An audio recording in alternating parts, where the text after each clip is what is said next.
We thank God that we are able to meet again this month. మరలా ఈ నెలలో మనం కలుసుకోవటానికి దేవుడిచ్చిన అవకాశాన్ని బట్టి వందనాలు తెలియజేస్తున్నాను. I will share the screen.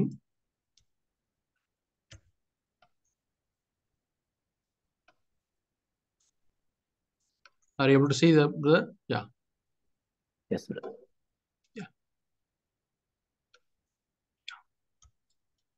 Yeah. So we are going to look into the battle in David's family. దావీదు కుటుంబంలో జరిగిన పోరాటం గురించి మనం చూద్దాం. We learn lesson for parents.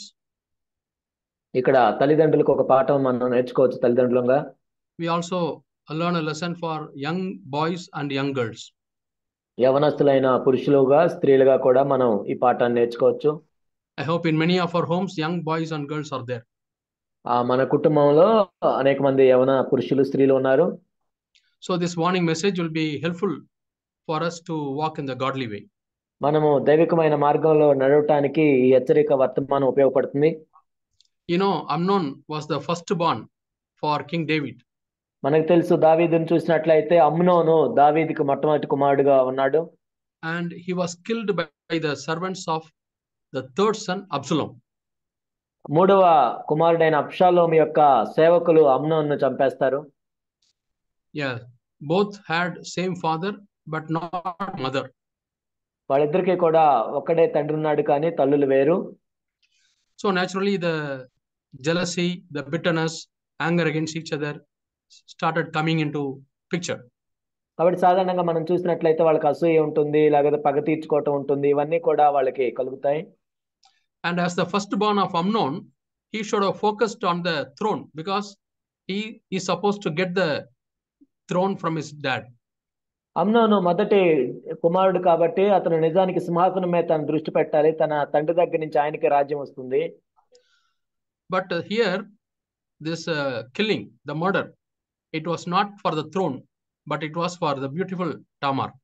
కానీ ఇక్కడ చూసినట్లయితే ఒక హత్య జరిగింది, సింహాసనం గురించి కాదు ఇక్కడ హత్య జరిగింది, అందమైన ఒక స్త్రీ తామారు గురించి జరిగింది.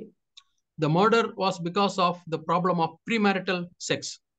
ఇక్కడ హత్య ఎందుకు జరిగిందంటే వివాహానికి ముందే లైంగిక సంబంధం గురించి ఇక్కడ జరిగింది. Bible calls that sin as fornication. కాబట్టి దీన్ని జారత్వం అని పిలుస్తుంది Bible. And the conflict is between the flesh and the blood. ఇక్కడ రక్త మాంసముల మధ్య జరిగే పోరాటం ఇది. But it is mistaken to be love and lust.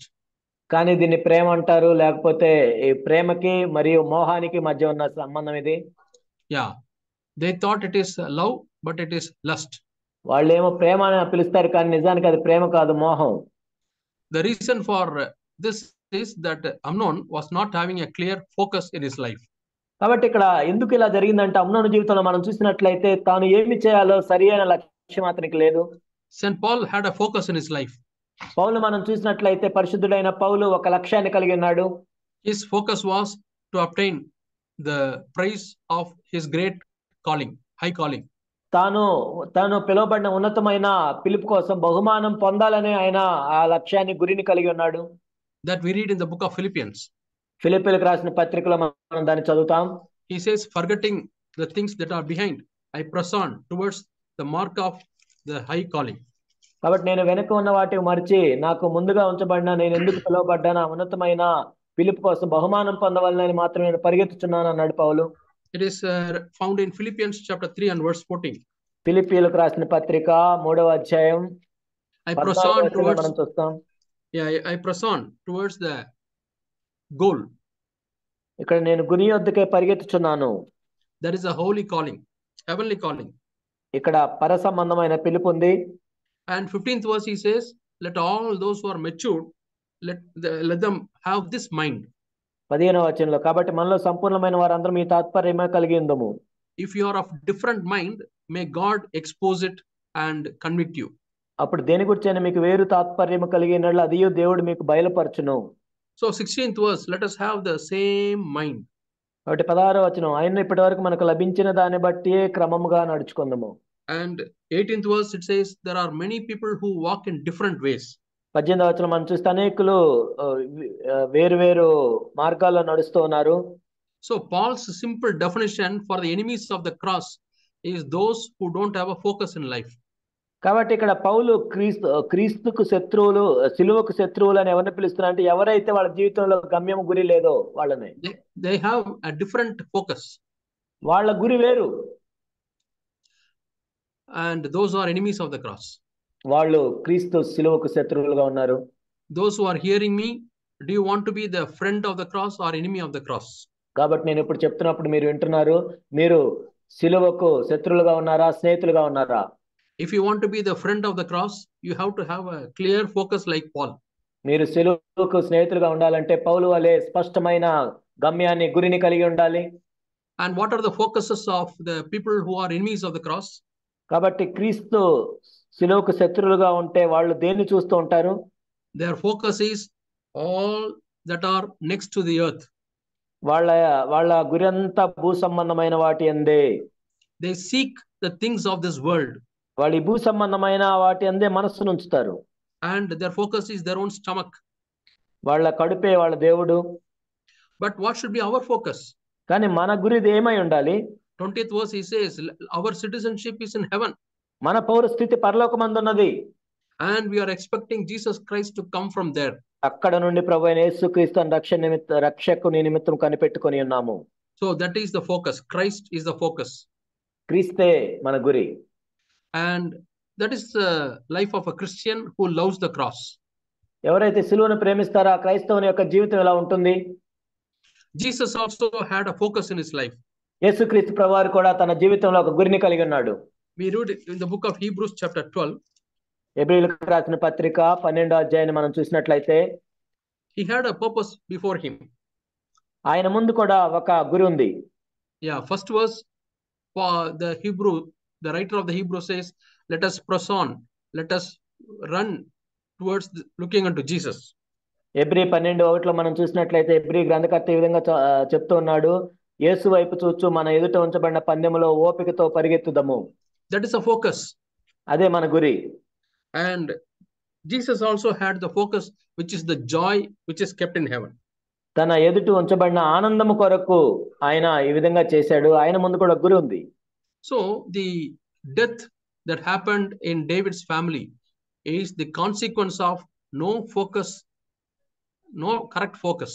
దావీదు కుటుంబంలో జరిగిన మరణం ఎందుకు జరిగిందంటే తనకి సరి అయిన గురి లేదు కాబట్టి. Amnon was the first born son of David. మనం అమ్నోను చూసినట్లయితే దావీదుకు మొట్టమొదటిగా పుట్టిన కుమారుడు. And he is supposed to have the focus on the kingdom activities. రాజ్యానికి సంబంధించిన పనుల్లో ఆయన ఉండాలి. నిజానికి he should have focused on the national affairs.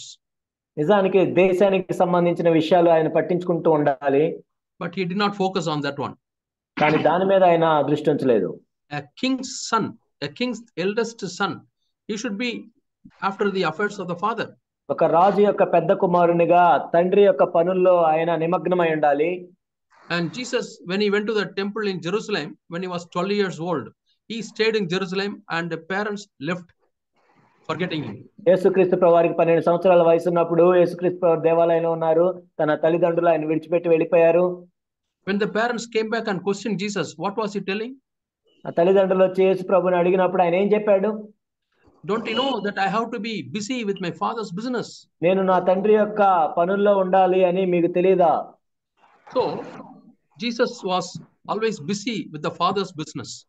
యేసుక్రీస్తు ప్రభువుని మనం చూసినట్లయితే తండ్రి యొక్క పనుల్లో ఎప్పుడు ఆయన నిమగ్నం అయిపోయి ఉండేవాడు. But this Amnon, he was not busy with the father's affairs. కానీ అమ్నోను మనం చూసినట్లయితే ఆయన తన తండ్రి యొక్క పనుల్లో తీరిక లేకుండా లేడు. He did not focus on his father's business. తన తండ్రి యొక్క పనుల్లో ఆయన నిమగ్నమై లేడు. His father's business was to have a kingdom. తన తండ్రి యొక్క పని ఏంటి? రాజ్యాన్ని చూసుకోవటం. He could have strengthened the kingdom of his father. తన తండ్రి యొక్క రాజ్యంలో ఉండాలి ఆయన. But he did not have any interest in the national affairs. కానీ దేశానికి సంబంధించిన పనుల్లో ఎటువంటి ఆసక్తి ఆయన కలిగి లేడు. Then what was his problem? ఏంటి ఆయన సమస్య? He had another affair. ఆయనకి వేరే పనిలో ఉన్నాడు ఆయన. Yes, his eyes were on Tamar. ఆయన కళ్ళు తామారు మీద ఉన్నాయి. Not on Tamar's character. తామారు యొక్క గుణ లక్షణాల మీద కాదు. But on her beauty. ఆమె సౌందర్యం మీద, Focus was only on her body. ఆమె యొక్క శరీరం మీదే ఈయన కళ్ళు ఉన్నాయి. Always thinking about it, how he can attain her, how he can attain her. కాబట్టి నేను ఆమెను ఎలా పొందాలి, ఎలా పొందాలి అని ఆలోచిస్తూ ఉన్నాడు. And he became so distressed and depressed that he became thinner and thinner every day. ఆ తర్వాత ఆయన ఎంతో ఆలోచిస్తూ నిరాశపడి నిస్పృహలోకి వెళ్ళి ఎంతో సన్నగా అయిపోతున్నాడు. My dear brothers and sisters, what do you think about often? నా ప్రియ సహోదరులారా, మీరు కరెక్ట్గా దేని గురించి ఆలోచిస్తున్నారు? Bhagyasri, you know to all of you kindly mute your mic. Yeah, thank you. Yeah, he was always thinking about Tamar and he became very thin. ఆయన ఎప్పుడు తామారు గురించి ఆలోచిస్తూ సన్నగా అయిపోతున్నాడు. When you are worried about something constantly in your mind, you lose your health. కాబట్టి నువ్వు ఎప్పుడు ఒక దాని గురించి చింతిస్తూ ఉన్నట్లయితే నీ ఆరోగ్యాన్ని నువ్వు కోల్పోతావు. So Amnon was like that. అమ్నోను అలా ఉన్నాడు. And you know the crafty counsel he started making. కాబట్టి ఆయన ఎంత కుయుక్తితో పన్నాగాలు పన్నుతూ ఉన్నాడో చూసినట్లయితే, he had a friend. తనకు ఒక స్నేహితుడు ఉన్నాడు. And he gave him his own idea. తన సొంత తెలివితేటలతో ఏదో ఒక ఉపాయాన్ని ఇచ్చాడు. Yeah, you pretend to be sick. ఏదో నీకు బాగలేనట్టు, రోగం వచ్చినట్లు నటించు. And send word to your dad that you want Tamar to come and cook for him. కాబట్టి మీ తండ్రికి చెప్పు తామారు వచ్చి ఇక్కడ వంట చేయాలని. See, in this place we see the parents' negligence. ఇక్కడ మనం చూసినట్లయితే తల్లిదండ్రుల యొక్క నిర్లక్ష్యాన్ని చూస్తూ ఉన్నాం. This Tamar was not the own sister of Amnon. He was a half sister. కాబట్టి తామారు తన సొంత చెల్లెలు కాదు, తన వేరే తల్లికి పుట్టిన చెల్లి. Yeah, different mothers. వేరే తల్లి. And he wanted food to be prepared by Tamar. తామారే వంట చేయాలని ఆయన పిలిపించుకుంటున్నాడు. She could have prepared in her own home and could have sent the food. నిజానికి ఆమె వాళ్ళ ఇంట్లోనే ఆమె వంట వండి పంపించొచ్చు. Who should tell that? ఎవరు చెప్పాలి ఆ మాట? Tamar's mother and father. తామారు యొక్క తల్లిదండ్రులు చెప్పాలి ఆ మాట. But parents were negligent. కాబట్టి వాళ్ళు ఎంత నిర్లక్ష్యంగా ఉన్నారు అక్కడ. They were careless. వాళ్ళు ఎంత నిర్లక్ష్యంగా ఉన్నారు. By being in the same family, they failed to have discernment about Amnon. కాబట్టి ఒకే కుటుంబంలో ఉంటూ కూడా అమ్నోను గురించి వాళ్ళు సరిగా తెలుసుకోలేకపోయారు, వివేచన కలిగి లేరు. They overestimated him to be an innocent person. కాబట్టి ఆయనకి ఏమీ తెలియని అమాయకుడు అని వీళ్ళు అనుకున్నారు. So my dear parents, especially mothers, నా ప్రియ తల్లిదండ్రులారా, ముఖ్యంగా తల్లులు, when somebody calls your daughter మీ కూతుర్ని ఎవరైనా అలా పిలిచినట్లయితే to go and stay in their house, వాళ్ళ ఇంట్లో ఉండటానికి, don't think that all are holy angels. అందరూ ఏదో పరిశుద్ధమైన దేవదూతలని మీరు అనుకోవద్దు. They may be your relatives. వాళ్ళని బంధువులు అయి ఉండొచ్చు. But you have to be very careful. You have to have discernment. మీరు ఎంతో జాగ్రత్తగా ఉండాలి, వివేచన ఉండాలి. Don't trust everybody. అందరిని నమ్మొద్దు మీరు. Especially when somebody calls your daughter or son. ముఖ్యంగా ఎవరైనా మీ కూతుర్నో కొడుకునో పిలుస్తున్నప్పుడు. We don't know what would happen there. అక్కడ ఏం జరుగుతుందో మనకు తెలియదు. But David and mother of Tamar, they permitted Tamar to go to Amnon's house. కానీ తామారు తల్లి దావీదు కూడా అమ్నోని ఇంటికి వెళ్ళటానికి తామారుని వాళ్ళు పంపించారు. You know what happened? ఏం జరిగిందో మీకు తెలుసు. Amnon was systematically planning through his friend and he finished the task. అమ్నోను తన స్నేహితుని ద్వారా ఆయన ఉపాయాలు పన్ని ఆయన చేయాలనుకున్నది చేశాడు. He behaved immorally. కాబట్టి ఎంత అనైతికంగా ఆయన ప్రవర్తించాడు. See what happened? అప్పుడు ఏమైంది చూడండి. Tamar lost her virginity. తామారు తన కన్నికత్వాన్ని కోల్పోయింది. So David foolishly accepted the demands of Amnon. కాబట్టి దావీదు ఎంతో బుద్ధిహీనంగా అమ్నోను చెప్పిన దానికి ఆయన సరే అన్నాడు. After 2 years, 2 సంవత్సరాల తర్వాత Absalom wanted to kill Amnon from the beginning because Tamar was Absalom's sister. ఎందుకంటే తామారు అబ్షాలోము యొక్క సొంత చెల్లి కాబట్టి అబ్షాలోము అమ్నోన్ని చంపాలనుకున్నాడు. So Absalom had the anger and rage against Amnon. కాబట్టి అబ్షాలోము అమ్నోనుకు విరోధంగా ఎంతో కోపాన్ని పెంచుకొని పగబెట్టుకొని ఉన్నాడు. So he pretended as if he is having a feast. ఏదో విందు చేస్తున్నట్లు ఆయన నటించి he asked his father David, please send Amnon to my house. అప్పుడు దావీదుని అడిగాడు, అమ్నోన్ను మా ఇంటికి పంపించమని. At that time also David did not have the discernment. అక్కడ కూడా దావీదుకి వివేచన లేదు. He didn't have any clue that Absalom is going to kill Amnon. అబ్షాలోము అమ్నోన్ని చంపబోతున్నాడు అని ఏ మాత్రం కూడా ఆయనకు తెలియలేదు దావీదుకి. He thought Absalom was very innocent. అబ్షాలోము కూడా ఎంత అమాయకుడు అనుకున్నాడు ఆయన. Very hospital. ఎంతో ఆతిథ్యం ఇస్తున్నాడు అనుకున్నాడు. And he loves his brother Amnon. అమ్నోన్ని, తన సహోదరుడు అమ్నోన్ని ఎంత ప్రేమిస్తున్నాడో అనుకున్నాడు. So David simply believed and sent Amnon to his house. దావీదు ఎంతో సాధారణంగా నమ్మి అమ్నోన్ని పంపించాడు. Not to his house, but some place where they wanted to have their dinner. ఇంటికి కాదు, ఎక్కడైతే వాళ్ళు విందు ఏర్పాటు చేస్తున్నారో అక్కడికి. And there the servants of Absalom killed Amnon. అక్కడ అబ్షాలోము యొక్క సేవకులు అమ్నోన్ని చంపేశారు. David lost his son. దావీదు తన కుమారుణ్ణి కూడా పోగొట్టుకున్నాడు. Can you imagine the same family, brother killing another brother? చూడండి, ఒకే కుటుంబంలో ఒక సహోదరుడు ఇంకో సహోదరుని చంపటం. Where all it started? ఎక్కడ ప్రారంభమైంది ఇది? It started with the negligence of the parents. తల్లిదండ్రుల యొక్క నిర్లక్ష్యం నుంచి ఇది మొదలైంది. So my dear parents, our negligence can create problem for our children. నా ప్రియమైన తల్లిదండ్రులారా, మన నిర్లక్ష్యం అనేది మన పిల్లలకు కూడా హాని చేయొచ్చు. We have to be very, very, very careful in these days. ఈ రోజుల్లో మనం ఎంతో జాగ్రత్తగా ఉండాలి. There are a lot of places where we hear that people are involving in immoral sin. అనేక చోట్ల ఎంతో అనైతికంగా వీళ్ళు ప్రవర్తిస్తున్నారని మనం వింటూ ఉన్నాం. Sexual harassment. లైంగిక సంబంధమైన వేధింపులు. And we should not allow them and then regret lifelong. కాబట్టి ముందేదో మనం అనుమతించి తర్వాత మన జీవితాంతం చింతిస్తూ కూర్చోకూడదు. So David foolishly accepted the demands of Amnon and sent Tamar to his house. కాబట్టి దావీదు ఎంతో బుద్ధిహీనంగా అమ్నోను చెప్పిన మాటలు విని తామారుని తన ఇంటికి పంపించాడు. Why David did this foolish thing? ఎందుకు దావీదు ఇంత బుద్ధిహీనమైన సంగతి చేశాడు? He said because of his own fall. ఎందుకంటే తాను కూడా పడిపోయాడు. And the resulting family politics. ఆ తర్వాత కుటుంబంలో రాజకీయాలు మొదలయ్యాయి. We don't know. బహుశా అందుకే అయి ఉండొచ్చు. But it is a warning to all the parents. కానీ తల్లిదండ్రులందరికీ ఇది ఒక హెచ్చరిక. Parents have to pray for their children. తల్లిదండ్రులు వాళ్ళ పిల్లల గురించి ప్రార్థన చేస్తూ ఉండాలి. We have to pray for our teenage children and we'll have to pray for their protection. Teenage లో ఉన్న పిల్లల గురించి మనం ప్రార్థిస్తూ ఉండాలి, వాళ్ళ భద్రత గురించి ప్రార్థిస్తూ ఉండాలి. I was coming back from my office. నేను ఆఫీస్ నుంచి తిరిగి వస్తున్నాను. And a girl without any fear smoking. ఒక అమ్మాయి అసలు ఏ భయం లేకుండా సిగరెట్ తాగుతుంది. And going away with all boys. అబ్బాయిలతో వెళ్తూ ఉంది. No fear. అసలు ఏ భయం లేదు. This present generation is growing like that. ఈ తరం మనం చూసినట్లయితే ఇలా పెరుగుతూ ఉన్నారు. Jesus himself has told us the last days will be like the days of Lot.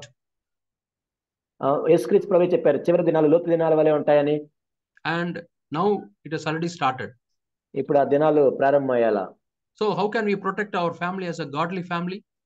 ఒక మన కుటుంబాన్ని ఎలా కాపాడుకోవాలి మనం? Like Noah and his wife, how they protected their children. నోవహు తన భార్య వాళ్ళ పిల్లల్ని ఎలా కాపాడుకున్నారు? They all were taken up by the example of Noah. Noah యొక్క ఉదాహరణ మనం తీసుకుంటూ ఉంటాం. The entire world perished in the flood, but Noah, his sons and their wives, they were preserved. జల ప్రళయం ద్వారా లోకం అంతా కూడా నాశనమైన, కానీ నోవాహు తన కుటుంబము తన పిల్లలందరూ కూడా రక్షించబడ్డారు. The waters are like the sins of the youth surrounding our children. ఇక్కడ మనం చూసినట్లయితే ఆ నీళ్లు యవనస్తుల్లో ఉన్న పాపముల వలె మన చుట్టూ కూడా చేరుకొని ఉన్నాయి. They should not fall into that and die. కానీ మన పిల్లలు అందులో పడి చనిపోకూడదు. We have to protect them. మనం కాపాడాలి వాళ్ళని. We have to make an ark for their protection. కాబట్టి వాళ్ళ కోసం ఒక ఓడను మనం నిర్మించాలి. So every parent, every day, Lord, I pray for my children for their protection when they go to college or when they go to city for some purpose. Lord, please protect them from the evil people. We have to pray like that. ప్రతి తల్లిదండ్రులు ఈ విధంగా ప్రార్థన చేయాలి. ప్రభువా, మా పిల్లలు వాళ్ళు చదువుకోవటానికి వెళ్తున్నప్పుడు, ఆఫీస్కి వెళ్తున్నప్పుడు, లేకపోతే పట్టణాలకు వెళ్తున్నప్పుడు కూడా ఈ దుష్టుల నుండి కూడా రక్షించమని మనం ప్రార్థన చేస్తూ ఉండాలి. And when somebody calls them, we have to be very, very careful and we'll have to have discernment. కాబట్టి ఎవరైనా ప్రత్యేకంగా పిలుస్తున్నప్పుడు మనం ఎంతో వివేచన కలిగి ఉండాలి. And as far as the sexual matters are concerned, the male female bonding, the relationship cannot be assumed as a reliable relationship. కాబట్టి మనం లైంగిక సంబంధమైన విషయాల్లో చూసినట్లయితే స్త్రీ పురుషులు కలిసినప్పుడు ఏ ఏ సంబంధాన్నైనా కూడా మనం నమ్మటానికి లేదు. You can't say, oh, this boy is very good spiritual boy, so let me send my girl with him to some లేదు, purpose, ఈ so some అబ్బాయి place. ఒక ఆత్మ సంబంధమైన వ్యక్తి, నా నా కూతుర్ని ఈ అబ్బాయితో ఎక్కడికైనా పంపించచ్చు, ఏదైనా పని నిమిత్తం పంపించచ్చు అని అనుకోవటానికి లేదు. No friendship can be accepted as a faithful friendship. కాబట్టి ఒక స్త్రీ పురుషుల మధ్య కూడా ఏ స్నేహం కూడా నమ్మదగిన స్నేహంగా మనం అనుకోకూడదు. So we have to be very careful. మనం ఎంతో జాగ్రత్తగా ఉండాలి ఈ విషయంలో. We have to teach our children, teenage children, be very careful, don't trust everybody. మన టీనేజ్ పిల్లలకు కూడా మనం చెప్పాలి అందరినీ నమ్మొద్దని. And no age group can be acknowledged as a matured age group. ఏ ఏ వయసులో ఉన్న వాళ్ళైనా వాళ్ళు ఏదో పరిపక్వత చెందారు, పరిపూర్ణత చెందారు అని అనుకోవటానికి లేదు. Oh, this boy is 10 years older to my daughter, so we can be trusted. We can't do that like that. ఈ అబ్బాయి మా అమ్మాయి కంటే 10 సంవత్సరాలు పెద్దోడు కాబట్టి మనం నమ్మొచ్చు అనుకోవటానికి లేదు. And they may go as a group. No spiritual group can be appreciated as a holy spiritual group. ఒకవేళ వాళ్ళు గుంపుగా వెళ్ళినా కానీ ఆ గుంపు అంతా ఎంతో ఆత్మ సంబంధమైన గుంపు అనుకోవటానికి కూడా లేదు. In many churches they have a choir. అనేక చోట్ల మనం చూసినట్లయితే అనేక సంఘాల్లో కూడా వాళ్ళు choir టీం ఉంటుంది, పాటలు పాడేవాళ్ళు. Where boys and girls mix very close with each other. అక్కడ అబ్బాయిలు అమ్మాయిలు కూడా ఎంతో దగ్గరగా పనిచేస్తూ ఉంటారు. And sin takes root in such groups. కాబట్టి ఆ గుంపుల్లో కూడా పాపం అనేది ప్రవేశిస్తూ ఉంటుంది. So we have to be careful about the age, and we have to be careful about the group also. కాబట్టి మనం వయసు గురించి జాగ్రత్త పడాలి, ఆ గుంపులో ఉండటం గురించి కూడా జాగ్రత్త పడాలి. The pull and push of the hormones inside our body, they are very strong. కాబట్టి మన శరీరంలో ఆ హార్మోన్ల యొక్క ఒత్తిడి ఎంతో బలంగా ఉంటుంది. We can't understand it, we can't explain it, we cannot control it. వాటి ఏంటో మనకి ఎందుకు అవుతాయో అర్థం కాదు, వాటిని వివరించలేము, వాటిని మనమే నియంత్రించలేము. It crosses all the boundaries. కాబట్టి వాటికి సరిహద్దులు ఏమి ఉండవు. It may cross all the warnings. కాబట్టి అన్ని హెచ్చరికలను దాటిపోతుంటాయి. So we have to be very careful. మనం ఎంతో జాగ్రత్తగా ఉండాలి ఈ విషయంలో. It is like a very ferocious enemy. కాబట్టి ఎంతో క్రూరమైన శత్రువుతో సమానం. We cannot tame it. దాన్ని మనం సాధు చేయలేము. It devours its victim. కాబట్టి మీద పడి చీల్చివేస్తుంది అది. So your family is a garden. కాబట్టి మన కుటుంబమే ఒక తోట వలె ఉండాలి. I think in Songs of Solomon we read it is a locked garden. పరమగీతంలో మనం చూస్తాము అది కంచె వేయబడిన తోట. It's a garden which is protected by fence. అది కంచె వేయబడిన తోట, కాపాడబడుతున్న తోట.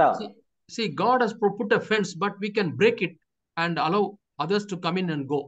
దేవుడే కంచె వేశాడు, కానీ ఆ కంచెను మనం తీసి ఇతరులు వచ్చేటట్లు మనం అనుమతించవచ్చు. When God has put a fence, it is our duty to maintain that fence. దేవుడు కంచె వేసినప్పుడు ఆ కంచెని మనం భద్రపరచడం, దాన్ని కాపాడటం అనేది మన బాధ్యత. So our family should be like a locked garden. మన కుటుంబం ఎప్పుడూ కూడా కంచె వేయబడిన తోట వలె ఉండాలి. And we have to often clear our garden from all the weeds. We have to pluck the weeds. మనం ఎప్పుడు కూడా మన తోటలోంచి కలుపు మొక్కలను తీసివేస్తూ ఉండాలి. We have to check with our children, what are they doing, what are their interesting things, what type of stories they listen to, are they watching movies? We have to check with them. కాబట్టి మన పిల్లలు వేటి మీద ఎక్కువ ఆసక్తి చూపుతున్నారు, ఏమన్నా సినిమాలు చూస్తున్నారా, కథలు చదువుతున్నారా, ఏమి వింటున్నారు, ఇలాంటివన్నీ మనం పరీక్షిస్తూ ఉండాలి. And you should allow your children to speak to you freely. ఎంతో స్వతంత్రంగా వాళ్ళు నీతో మాట్లాడేటట్లు అనుమతించాలి. Children should not be afraid to speak to the dad and mom. తల్లిదండ్రులతో మాట్లాడటానికి పిల్లలు భయపడిపోకూడదు. When they are afraid, they will not speak what is going on in their heart. వాళ్ళు భయంతో ఉన్నట్లయితే వాళ్ళ హృదయంలో ఏం జరుగుతుందో వాళ్ళు మనకు చెప్పరు. So tell them, even if it is a mistake, it is a wrong thing, please tell us. We have to give that freedom. ఒకవేళ తప్పైనా పర్వాలేదు, ఏమైనా పర్లేదు, మాతో చెప్పు అనే స్వతంత్రం మనం ఇవ్వాలి. In Amnon's life, a very bad tragedy took place. అమ్నోను జీవితంలో మనం చూసినట్లయితే ఎంతో విచారకరమైన సంఘటన జరిగింది. He committed sin. First he wanted Tamar. He was so attracted, and after that he started vomiting her. కాబట్టి తామార్ని ఎంతో ఇష్టపడ్డాడు, ఎంతో సౌందర్యంగా ఉందన్నాడు, తర్వాత కక్కివేశాడు. The love became a hatred. ఆ ప్రేమే ద్వేషంగా మారింది. I know some couples. కొంతమంది పిల్లలు నాకు తెలుసు. The boy tells the girl, I will marry you. ఆ అబ్బాయి ఏమంటాడంటే అమ్మాయితో నేను పెళ్లి చేసుకుంటా అంటాడు. And the girl simply trusts that, thinking that it is a promise. అమ్మాయి ఏమో ఆ వాగ్దానాన్ని నమ్ముతుంది. And they move closely with each other. They go to some places, shops, hotels, ఆ తర్వాత వాళ్ళు కలిసి తిరుగుతుంటారు, హోటల్కి వెళ్తుంటారు, షాపులకి తిరుగుతుంటారు, end up in sin. ఆ పాపంలో పడిపోతారు. And then, like Amnon vomited Tamar, the same thing happens. ఆ విధంగా అమ్నోను తామారుని కప్పివేసినట్టు ఇదే జరుగుతుంది. Then he hates like a very tremendous hatred. ఆ తర్వాత ఎంతో ద్వేషంగా మారుతుంది అది. What is the result? ఏంటి దాని ఫలితం? Tamar remained desolate in Absalom's house. అబ్షాలోము ఇంట్లో తామారు ఆ విధంగా పడిపోయింది. How long? ఎంతసేపు? Everybody knows that this thing happened to her. ఆమెకు అది జరిగిందని తెలుసు అందరికి. Who will marry? ఎవరు పెళ్లి చేసుకుంటారు? When some proposal comes to Tamar, she will say, no, I'm not worthy to marry. ఒకవేళ తామారికి ఏమన్నా పెళ్లి సంబంధం వచ్చినా నేను పెళ్లి చేసుకోవడానికి యోగ్యురాలు కాదని చెప్తుంది. After 2 years, Amnon also got murdered. 2 సంవత్సరాల తర్వాత అమ్నోను కూడా హత్య చేయబడ్డాడు. What happened to Absalom? అబ్షాలోముకి ఏమైంది? After killing his own brother, he ran away from the kingdom. తన సొంత తమ్ముడిని చంపిన తర్వాత రాజ్యం నుంచి పారిపోయాడు. After many years, he came back. అనేక సంవత్సరాల తర్వాత వచ్చి, And after he came back as a rebellious son. ఆయన తిరిగి వచ్చినప్పుడు తిరుగుబాటు చేసే కుమారుడిగా తిరిగి వచ్చాడు. The same murderous spirit was there even after he came back to his kingdom. ఆయన తిరిగి వచ్చిన తర్వాత కూడా హత్య చేసిన స్వభావం ఆయనలో మారిపోలేదు. He wanted to kill David. దావీదును కూడా చంపాలనుకున్నాడు. And David ran for his life. దావీదు తన ప్రాణాన్ని అరచేతిలో పెట్టుకొని పారిపోయాడు. And when he was going in his horse, he got stuck in a tree and he also got killed. కానీ ఆ అబ్షాలోము ఆ గుర్రం మీద వెళ్తున్నప్పుడు ఒక చెట్టుకి అలా తగిలి ఆయన కూడా చనిపోయాడు. Now remember Tamar's brother Absalom got killed. ఇప్పుడు తామారు సహోదరుడైన అబ్షాలోము చచ్చిపోయాడు. Who is the support for her? Who is the safety for her? మరి ఇప్పుడు ఆమెకి ఎవరు చూసుకుంటారు? ఎవరు భద్రత తీసుకుంటారు? So it's a special warning for girls. అమ్మాయిలకి ఇది ప్రత్యేకమైన హెచ్చరిక. Are you waiting for an invitation from Amnon and co? కాబట్టి అమ్నోన్ నుంచి ఆహ్వానం కోసం మీరు ఎదురు చూస్తున్నారా? Are you waiting for some invitation from influential boys? కాబట్టి ఏదో బాగా డబ్బులున్న వాళ్ళు లేకపోతే పేరు ప్రఖ్యాతులు కలిగిన అబ్బాయిల నుంచి ఆహ్వానం రావాలి మీరు అనుకుంటున్నారా? Good looking boys? అందంగా ఉన్న అబ్బాయిల నుంచి ఆహ్వానం కోసం చూస్తున్నారా? In your college, there are many people who are invited by boys and they join them. మీ కాలేజీలో చూసినట్లయితే ఎంతో మంది అబ్బాయిలు పిలిస్తే అమ్మాయిలు వెళ్తూ ఉంటారు. If you are left alone, thank God, praise God. It is God's hand that has protected you. ఒకవేళ నువ్వు ఒక్కదానివే విడిచిపెట్టబడినట్లయితే దేవునికి వందనాలు తెలియజేయి, ఎందుకంటే దేవుని యొక్క హస్తం నిన్ను కాపాడుతుంది. Don't feel bad that boys are not talking to you. అబ్బాయిలు నీతో మాట్లాడలేదని నువ్వేం చిన్నబుచ్చుకోవాల్సిన అవసరం లేదు. How is your relationship with God? దేవునితో నీ సంబంధం ఎలా ఉంది? What is your focus? నువ్వు దేని వైపు నీ గురి కలిగి ఉన్నావు? Amnon lost his focus. అమ్నోను తన గురిని కోల్పోయాడు. And finally he ended up in death. తర్వాత చనిపోయాడు. He was killed. చంపబడ్డాడు. Because his focus was not on his father's business. His focus was on a beautiful girl. ఎందుకంటే తాను తండ్రి యొక్క పనిలో లేకుండా ఒక అందమైన అమ్మాయి మీద తాను దృష్టి పెట్టాడు. So we have to be very, very careful in these days. ఈ విషయాల్లో మనం ఎంతో జాగ్రత్తగా ఉండాలి ఈ రోజుల్లో. Want to be the next Tamar, the desolate? మీరు కూడా తామారు వలె అవ్వాలనుకుంటున్నారా? No. లేదు, అలా అవ్వటానికి వీల్లేదు. Why these things are written in our word of God? ఎందుకు దేవుని వాక్యాలు ఇవన్నీ రాయబడ్డాయి? It is written in the book of 2 Samuel chapter 13. 2 సమూయేలు 13వ అధ్యాయంలో ఇవి రాయబడ్డాయి. I want all the young people to read this very carefully. యవనస్తులైన వాళ్ళందరూ కూడా దీన్ని జాగ్రత్తగా చదవాలని నేను కోరుకుంటున్నాను. Parents also to read this very carefully and find out how and when and where parents failed. కాబట్టి తల్లిదండ్రులు కూడా దీన్ని చదివి తల్లిదండ్రులుగా వీళ్ళు ఎక్కడ ఓడిపోయారు, ఎందుకు ఓడిపోయారు, ఎలా ఓడిపోయారు మీరు తెలుసుకోవాలి. Imagine if David had some discernment and he thought there is some fishy that Amnon is calling Tamar, all these things would have been prevented. దావీదు కొద్దిగా వివేచన కలిగి ఉండి అమ్నోను ఎందుకు పిలుస్తున్నాడు అని కొంచెం అనుమానం కలిగినట్లయితే ఇవన్నీ జరిగి ఉండేవి కాదు.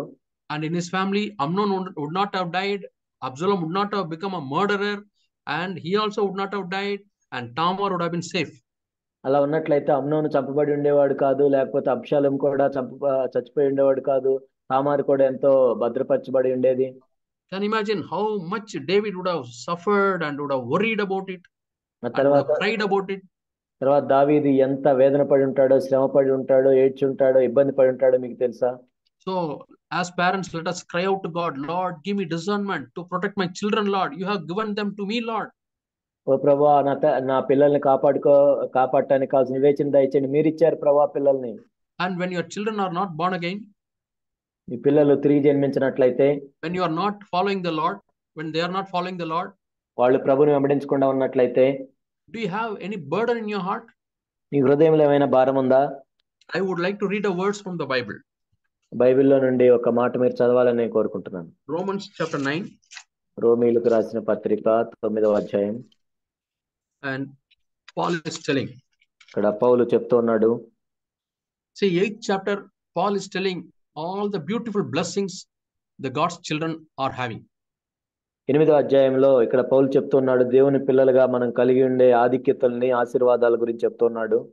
And after telling all those things about the love of God, about God's plan and God's purpose, everything he has told in 8th chapter.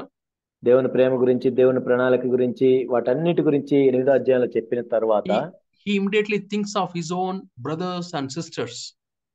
తర్వాత తన సొంత సహోదరి సహోదరుల గురించి ఆయన ఆలోచిస్తూ ఉన్నాడు. And you know, all the Israelites are brothers and sisters of each other. మీకు తెలిసి ఇశ్రాయేల్ అందరిని చూసినట్లయితే వాళ్ళు ఒకరికొకరు సహోదరి సహోదరులుగా ఉంటారు. I'll read the first verse of chapter 9. 9వ అధ్యాయం 1వ వచనం. I am telling the truth in Christ. I am not lying. My conscience bearing me witness in the Holy Spirit that I have great sorrow and increasing grief in my heart. క్రీస్తునందు నిజమే చెప్తున్నాను, అబద్ధమాట్లేదు. పరిశుద్ధాత్మ యందు నా మనస్సాక్షి నాతో కూడా సాక్ష్యం ఇచ్చినది. సాధ్యమైన దేవ సంబంధ సహోదరుల కొరకు నాకు బహు దుఃఖమును నా హృదయములో మానని వేదనయు కలవు. Why this kind of burden in his heart? ఎందుకు అంత హృదయంలో వేదన ఉంది? 2 words he is using. 2 మాటలు ఇక్కడ చెప్తున్నాడు. Great sorrow, బహు దుఃఖమును, and unceasing grief. మానని వేదనయు కలవు. And he is telling, I am not telling lie. అంటే నేనేం అబద్ధం ఆడట్లేదు ఇక్కడ. I am telling the truth. నిజం చెప్తున్నాను. I am telling the truth in Christ. క్రీస్తునందు నిజమే చెప్తున్నాను. I am telling this in front of the Holy Spirit. పరిశుద్ధాత్మ యందు నేను చెప్తూ ఉన్నాను. Holy Spirit is the witness. పరిశుద్ధాత్ముడే నా సాక్ష్యం. And my conscience bearing witness. నా మనస్సాక్షి నాతో కూడా సాక్ష్యం ఇస్తుంది. My conscience bearing witness in the Holy Spirit, in Christ. 3 things he is telling. కాబట్టి ఇక్కడ నా మనస్సాక్షి, పరిశుద్ధాత్మ యందు, క్రీస్తునందు 3 విషయాలు. Number 1 Christ, number 2 Holy Spirit, and number 3 conscience. మొదటిగా క్రీస్తు ప్రభువు, తర్వాత రెండవది పరిశుద్ధాత్మ, మూడవదిగా మనస్సాక్షి. For what? దేని గురించి? Unceasing grief and great sorrow. బహు దుఃఖమును, మానని వేదనయు కలవు. My dear Heavenly Father, నా ప్రియ పరలోకపు తండ్రి, I have great grief and unceasing sorrow, Lord, that my own family are not born again. ఓ ప్రభువా, నా సొంత కుటుంబ సభ్యులే తిరిగి జన్మించలేదు. నాకు బహు దుఃఖమును, మానని వేదనయు కలుగుతున్నాయి. Please save them, Lord. ప్రభువాని రక్షించండి ప్రభు. Might be you are responsible for a small group of people in your church. ప్రభువా, మీ సంఘంలో ఒక చిన్న గుంపుకి మీరు బాధ్యత కలిగి ఉండొచ్చు. And some brothers and sisters are not having the focus Jesus Christ. కాబట్టి కొంతమంది సహోదరి సహోదరులు క్రీస్తునే గురిగా పెట్టుకుని చూడట్లేదేమో. Their focus is that they should become somebody important. వాళ్ళు ఏంటంటే దేని గురించి చూస్తున్నారంటే మేమేదో ప్రాముఖ్యమైన వాళ్ళం అవ్వాలనుకుంటున్నారు వాళ్ళు. What you should do? మీరేం చేయాలి? You tell God, దేవునికి చెప్పాలి, Lord, I have grief. ప్రభువా, నాకెంత వేదన ఉంది ప్రభువా. Lord, please let them be saved, Lord. ప్రభువా, వారు రక్షణ పొందాలి. And that is the reason Paul is writing chapter 9 and chapter 10. 9-10 అధ్యాయాలు అందుకే పౌలు రాస్తున్నాడు. So when David had some discernment, when Amnon was calling Tamar, ఒకవేళ దావీదుకి కొంచెమైన వివేచన ఉన్నట్లయితే అమ్నోను తామారుని ఎందుకు పిలుస్తున్నాడు అని, he would have asked Tamar to cook the food in his house, and he would have sent some soldiers or some helpers to take the food to Amnon. తామారు తన ఇంట్లోనే వంట వండి అయితే కొంతమంది సైనికుల ద్వారానో సహాయం చేసే వాళ్ళ ద్వారానో అమ్నోనికి పంపించుండేవాడు. This lack of the discernment, you know what a great problem it resulted. ఈ వివేచన లేకపోవటాన్ని బట్టి ఎంత భయంకరమైన పరిస్థితులు వచ్చినాయి చూడండి. The same way we also read another incident in Genesis. ఆది కాండంలో ఇంకొకటి మనం చదువుతాం, ఇంకో సంఘటన Yeah, about Dinah. దీనా గురించి. And she went to the town ఆమె ఒక to పట్టణానికి see వెళ్ళింది. how the town is a strange place. ఇదే బాగుంది, వింతగా ఉంది, మంచిగా ఉంది అని చూడటానికి వెళ్ళింది. And what happened? ఏం జరిగింది అక్కడ? She was raped by other people. వేరే వాళ్ళు ఆమెని మానభంగం చేశారు. And there were so many people died because of that. దాన్ని బట్టి ఎంతో మంది చచ్చిపోయారు. She had 12 brothers. ఆమెకు 12 మంది సహోదరులు ఉన్నారు. And parents. తర్వాత తల్లిదండ్రులు ఉన్నారు. When she went to the town to roam around, what they were all doing? కాబట్టి ఆమె ఏదో పట్టణానికి తిరగటానికి వెళ్ళింది. వీళ్ళందరూ ఏం చేస్తున్నారు? As a young girl, yeah, she likes to go around and see the city and roam around. ఆమె యవ్వనంలో ఉన్న అమ్మాయిగా ఏంటంటే ఆమె ఏదో పట్టణం వెళ్ళి మొత్తం తిరిగి చూడాలనుకుంది. But what happened? ఏం జరిగిన తర్వాత? Yeah, it's a very sad story. We read in Genesis. ఆది కాండంలో మనం చూస్తాం. ఇదంతా విచారకరమైన సంగతి. So there are very, very sad incidents recorded in the Bible for our warning. బైబిల్లో ఎంతో విచారకరమైన సంఘటనలు కూడా రాయబడ్డాయి, ఎందుకంటే మనకి బుద్ధి కలగటానికై. So in this world, some Tamars married that Amnon and remained desolate.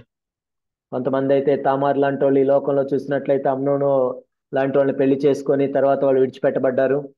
So for our children, it is very, very important that they marry according to the word of God and according to the will of God. కాబట్టి మన పిల్లలు కూడా దేవుని యొక్క వాక్యం ప్రకారం, దేవుని చిత్తం ప్రకారం వాళ్ళు వివాహం చేసుకోవటం ఎంతో ప్రాముఖ్యమైన విషయం. Otherwise, rest of our life will be grief and sorrow. లేనట్లయితే మిగిలిన మన జీవితం అంతా దుఃఖము, వేదనలతో నిండుకొని ఉంటుంది. I know some God-fearing girls have made a wrong choice. The husbands are drunkards and alcoholics. They never care for the family. నేను చూశాను కొంతమంది దైవభక్తి కలిగిన అమ్మాయిలు కూడా వివాహంలో తప్పుగా నిర్ణయం తీసుకున్న కారణాన్ని బట్టి తాగుబోతు భర్తలు, నిర్లక్ష్యంగా ఉండే భర్తలు వచ్చి వాళ్ళ కుటుంబాన్ని పట్టించుకొని వాళ్ళుగా ఉండటం నేను చూశాను. So our sisters or young girls can be grouped into any one of these three. కాబట్టి మన యవన సహోదరులు కూడా వీటిల్లో ఏదో ఒక దాంట్లో పడిపోవచ్చు. Yeah, like Tamar, she in fact married Amnon, but she remained as a desolate because Amnon died. కానీ తామారు అమ్నోను వివాహం చేసింది, కానీ తర్వాత అమ్నోను కూడా చనిపోయాడు. And some never get married, they remained alone. కొంతమంది అసలు వివాహం కాకుండానే అలా ఉంటారు. But true love will enrich, endure and engulf. కానీ ఒక నిజమైన ప్రేమ ఏం చేస్తుందంటే మనకి క్షేమాభివృద్ధి కలుగు చేస్తుంది, మనకి ఆప్యాయంగా చూసుకుంటుంది, మనకి ఎటువంటి బంధకాలు లేకుండా చూసుకుంటుంది. It will never try to entice, it will never try to entrap or enslave. ప్రేమ ఎప్పుడు కూడా ఏదో ఉచ్చు వేసినట్టు వేయదు, లేకపోతే వల వేసినట్టు వేయదు, లేకపోతే బానిసత్వంలోనికి తీసుకెళ్ళదు. So when somebody comes to you, we have to find out the true love. కాబట్టి ఎవరైనా మన దగ్గరికి వచ్చినప్పుడు నిజమైన ప్రేమను మనం చూడాలి. Are they interested in me or are they interested in their own pleasure? కాబట్టి వాళ్ళు నిజంగా నన్ను ప్రేమిస్తున్నారా, లేకపోతే వాళ్ళ సుఖం కోసం నా దగ్గరికి వస్తున్నారా? And this lust doesn't know the age. There's no age limit for this lust. ఈ మోహానికి మనం చూసినట్లయితే ఈ మోహానికి వయసు అంటే ఉండదు. At any age we can be tempted. ఏ వయసులైనా నువ్వు శోధించబడే ప్రమాదం ఉంటుంది. If we don't have our own borders and our own safety. మన సరిహద్దులు మనకు లేనప్పుడు, మన భద్రత మనకు లేనప్పుడు ఇలా జరుగుతుంది. So whenever you are tempted, flee from Amnon and go to God's presence. ఎప్పుడైతే మనం శోధించబడతామో మన అమ్నోన్ నుంచి దూరంగా పారిపోయి దేవుని యొక్క సన్నిధి దగ్గరికి వెళ్ళాలి.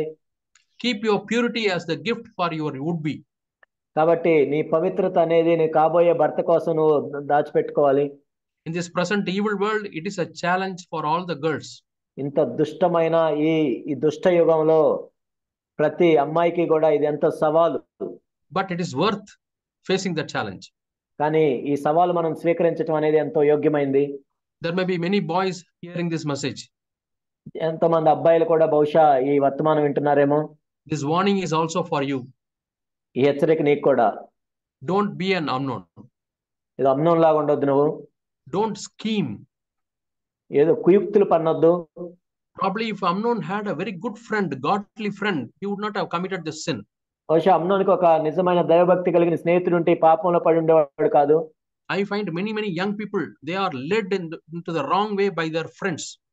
చాలా మంది యవ్వనస్తులు అబ్బాయిలు ఏమవుతారంటే వాళ్ళ తప్పుడు స్నేహితుల ద్వారా తప్పుడు మార్గాల్లోకి నడిపించబడుతూ ఉంటారు. Yeah, there is a saying in English, tell me your friend, I will tell who you are. కాబట్టి ఇంగ్లీష్ లో ఒక సామెత, నీ స్నేహితుడు ఎవరో చూపించు, నువ్వు ఎలాంటి వాడు నేను చెప్తాను అంటుంది. So young people, be very careful in choosing your friends. కాబట్టి యవన పురుషులారా, మీ స్నేహితులను మీరు ఏర్పరచుకునే విషయంలో జాగ్రత్తగా ఉండాలి. Who are all your peer group? ఎవరితో నువ్వు ఉంటున్నావు, నీ తోటి వాళ్ళు ఎవరు? Whose advice you seek? ఎవరి సలహా నువ్వు తీసుకుంటున్నావు? Yeah, for young people, they always want to listen to their friends than their parents. యవనస్తులు ఎలా ఉంటారంటే వాళ్ళ తల్లిదండ్రులు చెప్పే మాటల కన్నా వాళ్ళ స్నేహితులు చెప్పే మాటలు ఎక్కువ వింటారు. Yeah, Amnon wanted sex before marriage. అమ్నోను వివాహానికి ముందే లైంగిక సంబంధం కలిగి ఉండాలని కోరుకున్నాడు. In marriage, there's a commitment. వివాహంలో మనం చూసినట్లయితే ఒక లోబట్టం అనేది ఉంటుంది. But Amnon was never ready for a commitment. కాబట్టి కానీ అమ్నోను ఆ ఆ జీవితాంతం కలిసి ఉండాలనే ఆ బంధాన్ని గౌరవించలేదు. After that sin, he asked Tamar to get away from that place. ఆ పాపం చేసిన తర్వాత తామార్ అక్కడి నుంచి వెళ్ళిపోవాలని కోరాడు. She was weeping and she was not going. ఆమె ఏడుస్తుంది, వెళ్ళట్లేదు. He called his friend and asked him to throw her away. తన స్నేహితుడిని పిలిచి దూరంగా విసిరేయమన్నాడు. No commitment. కాబట్టి ఆ విషయంలో అర్పించుకోవటం అంటే ఏమి లేదు. He never thought about the future of that girl. ఆ అమ్మాయి యొక్క భవిష్యత్తు గురించి ఆలోచించలేదు ఈ అబ్బాయి. Absolutely no regard for that. ఏమి పట్టించుకోలేదు. Many people are like that. అనేక మంది ఇలా ఉంటారు. So boys, don't be like an Amnon. కాబట్టి అమ్నోను వల్లే ఉండకూడదు యవనస్తులైన పురుషులు. And those who are at the marriageable age, ఎవరైతే వివాహ వయసు వచ్చిందో, have a responsibility and show responsibility as a husband, and after that only the sexual pleasure. భర్తగా బాధ్యత తీసుకొని ఆ తర్వాత లైంగిక సంబంధమైన విషయాల గురించి ఆలోచించాలి. Don't reverse this order. ఈ క్రమాన్ని మనం రివర్స్ చేయకూడదు. There may be some girls who are very weak. కొంతమంది అమ్మాయిలు చాలా బలహీనంగా ఉండొచ్చు. వాళ్ళు They come and talk something. వాళ్ళు ఏదో మాట్లాడొచ్చు వచ్చి. You keep a distance. కానీ నువ్వు దూరంగా ఉండు. Don't exploit a girl's weakness. ఒక అమ్మాయి బలహీనత నువ్వు సొమ్ము చేసుకోవద్దు. The emotional scars of girls or sisters will scare them night and day. కాబట్టి స్త్రీల విషయంలో మనం చూసినట్లయితే భావోద్వేగాల విషయంలో గాయపడినప్పుడు రాత్రింబవళ్ళు వేధిస్తూ ఉంటాయి. Boys, you don't take the responsibility for that. కాబట్టి యవనస్తులైన పురుషులు మీరు ఆ విధంగా స్త్రీలను చేయకూడదు. Don't do that. You understand, wait and pray to God. కాబట్టి వాళ్ళ భావోద్వేగాలతో మీరు ఆడుకోవద్దు. మీరు అర్థం చేసుకోండి, మీరు వేచియండి, ప్రార్థన చేయండి. Lord, protect me in this evil world. ఓ ప్రభువా, ఈ దుష్ట సంబంధమైన ఈ లోకం నుంచి నన్ను రక్షించండి. And be very careful on what you put into your mind. నీ మైండ్ లోకి నువ్వేం పంపిస్తున్నావో నువ్వు చాలా జాగ్రత్తగా ఉండాలి. If you put all lustful things and all, you are releasing the hormones, emotions, and you will commit sin.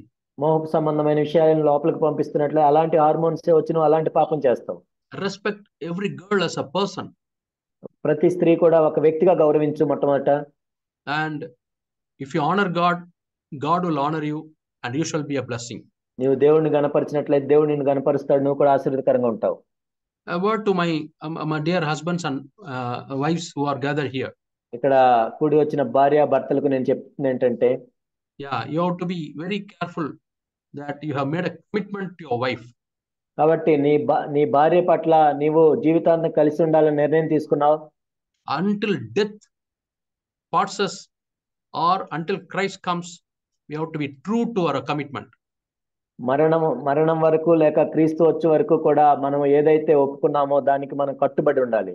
And we need God's grace for that. దాని నిమిత్తం మనం దేవుని యొక్క కృప అవసరం మనకు. And concentrate on your family. As a family, try to have a single focus on God. నీ కుటుంబాన్ని కట్టుకోవటంలో శ్రద్ధ వహించాలి. కుటుంబంగా క్రీస్తు మీద మీరు శ్రద్ధను కలిగి ఉండాలి, గురిని కలిగి ఉండాలి. Yeah, Paul says in 1 Corinthians chapter, whatever you do, whether you eat or drink or sleep, do for the glory of God. పౌలు ఏం చెప్పాడంటే 1 కొరింథీలో మీరు పానం చేసిన, భోజనం చేసిన, నిద్రించిన, ఏమి చేసినా క్రీస్తు యొక్క మహిమ కోసం చేయాలి. In another words, do everything which will glorify God. ఇంకో మాటలో చెప్పాలంటే మీరు ఏమి చేసినా సమస్తము కూడా దేవుని మహిమ కోసం చేయాలి. Lord, I don't want to bring dishonor to your name, Lord. ఓ ప్రభువా, మీ నామానికి నేను అవమానాన్ని తీసుకొని రాకూడదు ప్రభువా. I don't want to bring dishonor to my parents and my family, Lord. నా తల్లిదండ్రులకి, నా కుటుంబానికి నేను అవమానాన్ని తీసుకొని రాకూడదు ప్రభువా. I don't want to bring dishonor to my church, Lord. ఓ ప్రభువా, నా సంఘానికి నేను అవమానాన్ని తీసుకొని రాకూడదు ప్రభువా. And have that zeal in your heart. మీ హృదయంలో అటువంటి ఆసక్తిని కలిగి ఉండాలి. And make it as a prayer, regular prayer for your life. ఎల్లప్పుడూ నిరంతరము మీరు ఈ విధంగా ప్రార్థిస్తూ ఉండాలి. May God help every one of us to be protected in these last days, in these evil days. ఇక్కడున్న ప్రతి ఒక్కరికి కూడా ఈ దుష్ట యుగంలో, ఈ చివరి దినాల్లో, ఈ దుష్ట దినాల్లో దేవుడు మనందరికీ కృపనిచ్చి కాపాడును గాక. So we started with this, that we need to have a focus, correct focus. కాబట్టి మనం ఈ విధంగా ప్రారంభించాం. మనం సరి అయిన గురిని కలిగి ఉండాలి మన జీవితంలో. Just imagine if Amnon only had concentrated on his father's throne and the national affairs and how he can help his father to get strengthened in his kingdom, his story would have been different. ఒకవేళ అమ్నోను ఎప్పుడు కూడా తన తండ్రి యొక్క పనిలో నిమగ్నమై ఉండి దేశానికి కావాల్సినవి, రాజ్యానికి కావాల్సినవి ఆలోచిస్తూ తీరిక లేకుండా ఉన్నట్లయితే కథ వేరుగా ఉండేది. But he's an irresponsible son. He never cared for his dad's business. ఒక బాధ్యత లేని కొడుకుగా ఉండి తన తండ్రి యొక్క పనులను ఎప్పుడు కూడా ఆయన పట్టించుకోలేదు. But our Lord Jesus Christ, he is our example. కానీ యేసుక్రీస్తు ప్రభువే మనకు మాదిరిగా ఉన్నారు. He went to Jerusalem ఆయన యెరూషలేముకు వెళ్ళి and he says, I have to be after my father's business. నేను నా తండ్రి యొక్క పనుల్లో ఉండాలి కదా. Till his death, his focus was to please the father, to do will of the father. ఆయన మరణం వరకు కూడా తండ్రిని సంతోషపెట్టాలని, తండ్రి యొక్క చిత్తాన్ని మాత్రమే చేయాలని ఆయన కోరుకున్నాడు. That's why at the time of death he was able to say, Father, into thy hand I commit my spirit. అందుకే ఆయన మరణించేటప్పుడు, తండ్రి నీ చేతుల్లోకి నా ఆత్మను అప్పగిస్తున్నాను. So let Jesus be our focus. యేసుక్రీస్తు ప్రభువే మనకు మాదిరిగా ఉండాలి, గురిగా ఉండాలి. Let Jesus be our example. యేసుక్రీస్తు ప్రభువే మనకు మాదిరిగా ఉండాలి. He is the author and finisher of our faith. Let us run this race with patience, looking unto Jesus. మన విశ్వాసమునకు కర్తయ్య దాన్ని కొనసాగించబడిన యేసు వైపు చూస్తూ మన ముందుంచబడిన పరుగు పందెంలో ఓపికతో పరిగెడదాం. You tell God, Lord, if I have anything else as my focus, I am an enemy to the cross. ఓ ప్రభువా, అది తప్ప నా గురి ఏది ఉన్నా కానీ నేను సిలువకు శత్రువునే. Abraham was called the friend of God. Abraham దేవుని స్నేహితుడిగా పిలువబడ్డాడు. Jesus called his disciples, you are my friends because I have revealed every secret. యేసుక్రీస్తు ప్రభువారు తన శిష్యులతో ఈ విధంగా చెప్పారు, మీరు నా స్నేహితులై ఉన్నారు, ఎందుకంటే నా హృదయంలోని అన్ని మీకు చెప్పాను. Let Jesus be our friend. యేసుక్రీస్తు ప్రభువారే మనకు స్నేహితుడిగా ఉండాలి. He is our true friend. ఆయనే మన నిజమైన స్నేహితుడు. Let us love him. Let us have a commitment to love him. కాబట్టి ఆయన మనం ప్రేమిద్దాము, ఆయన ప్రేమకు మనం కట్టుబడి ఉందాము. Let us have a commitment to our family. Let us have a commitment to our church. మన కుటుంబాలకు మనం కట్టుబడి ఉందాం, మన సంఘాలకు మనం కట్టుబడి లోబడి ఉందాం. God bless every one of us. ప్రతి ఒక్కరిని దేవుడు ఆశీర్వదించును గాక. We will pray now. ప్రార్థన చేసుకుందాం. As our heads are bowed down and eyes are closed, మన తల్ల వంచి కళ్ళు మూసుకొని ప్రార్థిస్తూ ఉండగా let us look to God. మనం దేవుని వైపు చూద్దాం. Our dear Heavenly Father, we thank you and praise you for this evening time. మా ప్రియ పరలోకపు తండ్రి, ఈ సాయంకాలపు సమయాన్ని బట్టి మీకు వందనాలు తెలియజేస్తున్నాం. Thank you for the warnings that you have kept in the Bible, Lord. బైబిల్లో మా కోసం మీరు రాసి ఉంచిన హెచ్చరికలను బట్టి వందనాలు తెలియజేస్తున్నాం ప్రభువా. We want to learn lessons for ourselves, Lord, from those warnings. ఓ ప్రభువా, హెచ్చరికల నుండి మా గురించి మేము పాఠాలు నేర్చుకోవడానికి సహాయం చేయండి. Preserve our families, preserve our children, especially teenage children. మా కుటుంబాలను భద్రపరచండి, ముఖ్యంగా టీనేజ్ లో ఉన్న మా పిల్లలను కాపాడండి ప్రభువా. Protect them, Lord, from all harm and dangers. ఓ ప్రభువా, ప్రతి ఒక్క హానికరమైన విషయాల నుంచి మీరు కాపాడండి ప్రభువా. Protect them from evil people. ప్రభువా, దుష్టుల నుండి వారిని కాపాడండి. Protect them, Lord, from evil company. ఓ ప్రభువా, దుష్ట సాంగత్యం నుంచి వారిని కాపాడండి. Protect them, Lord, from bad friends. ప్రభువా, చెడ్డ స్నేహితుల నుంచి వారిని కాపాడండి. We give you all the glory. ఓ ప్రభువా, మహిమంతా మీకే చెల్లిస్తాం. Bless everybody, Lord, who are gathered here. ప్రభువా, ఇక్కడ కూడి వచ్చిన ప్రతి వారిని మీరు ఆశీర్వదించండి. And we also thank for dear brother Ramesh Babu, Lord. He is celebrating his birthday. Pray, Lord, that you would bless him and make him a blessing to many others, Lord. సోదరు రమేష్ బాబు గురించి మేము ప్రార్థిస్తున్నాం ప్రభువా. ఆయన జన్మదినం వచ్చి ఉండగా ప్రభువా, ఆయన ఆశీర్వదించండి, ఆయన ద్వారా అనేకులను ఆశీర్వదించండి ప్రభువా. Bless our churches, Lord, in different places. ఆయా ప్రదేశాల్లో ఉన్న సంఘాలు మీరు ఆశీర్వదించండి. We give you all the glory. ప్రభువా, మహిమంతా మీకే చెల్లిస్తున్నాం ప్రభువా. In Jesus' name we pray thee. యేసు నామములో ప్రార్థిస్తున్నాం తండ్రి. Amen.